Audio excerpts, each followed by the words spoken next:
I got her.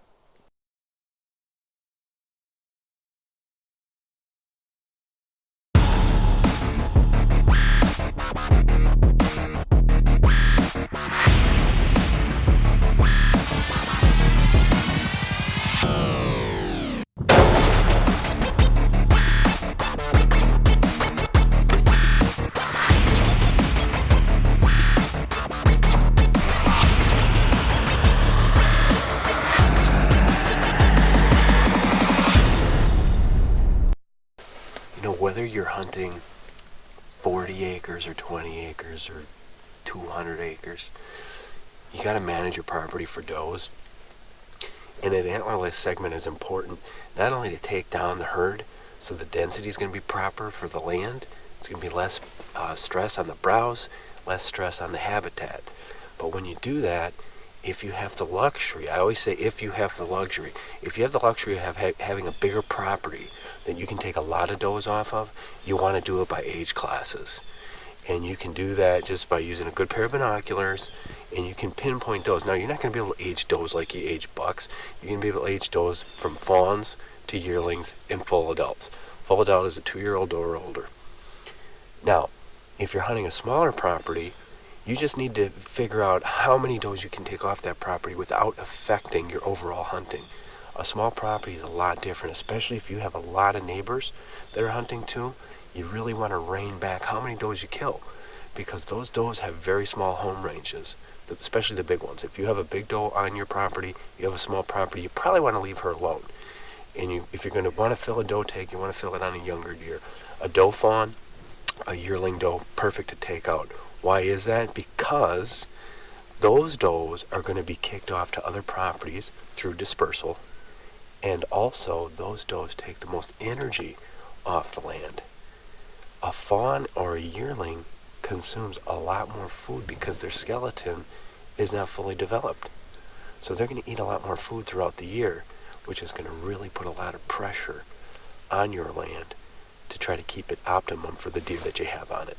The thing you want to understand is, how does your property fit into that square mile of habitat? 35 deer, how many does should you take off of it?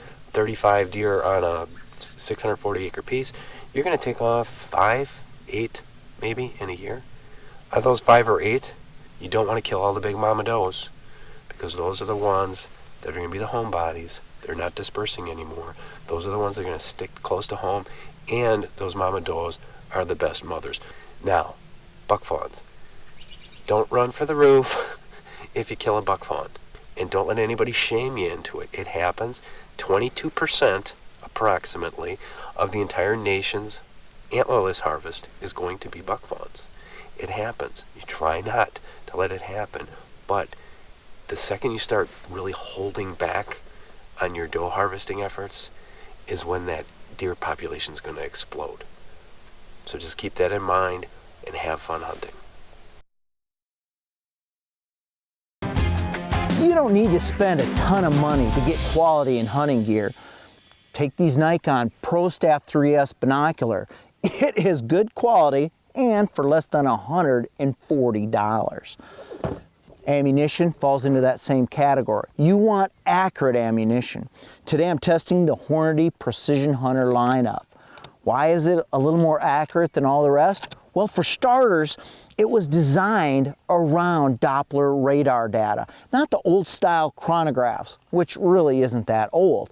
And what chronographs do is they capture data, maybe 2 or 3 points in the entire track or flight of that bullet. Doppler, it gets data every 1 to 2 feet. And what Hornady found from all this data is that the bullet was flying kind of goofy throughout that pattern. The reason, what they decided and what they determined, was that the tip, a polymer tip, was heating up, and that polymer tip was causing a deformity and some flight inaccuracies. Now, to solve that problem, Hornady created a new composite tip. It takes heating better. That heating, that's what was melting the polymer tip.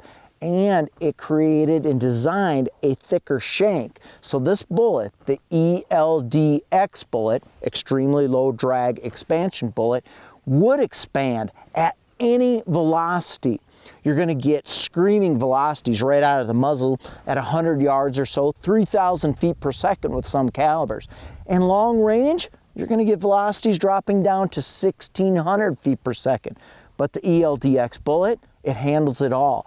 Regardless of the velocity, if you make a good hit, it's going to create a devastating wound channel.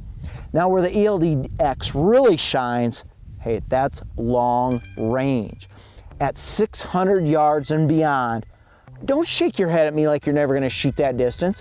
What if that's your only chance at a big, big whitetail buck, a booner?